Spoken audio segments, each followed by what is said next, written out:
या सागरातील मंथन भीमात होते, समतेच्या भावनातील चंदन भीमात होते, तालात जीवनाच्या विषमता नाचली ही न्यायाची रागदारी गुंजन भीमात होते। संकल्प या मनाचा क्रांती करून गेला, निधड्या मनाचा मोठा होऊन सिंह गेला।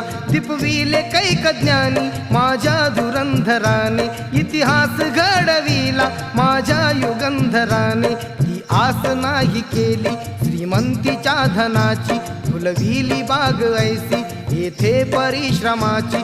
दुःखाला झेलणारा काळाला छेदणारा, गुणवंत पाहिला मी अन्यायी झुंजणारा। विसरून गेला शेवटी जातीयतेची ज्वाला, भीमराव माणसाला माणूस करून गेला काळाच्या डोळ्यात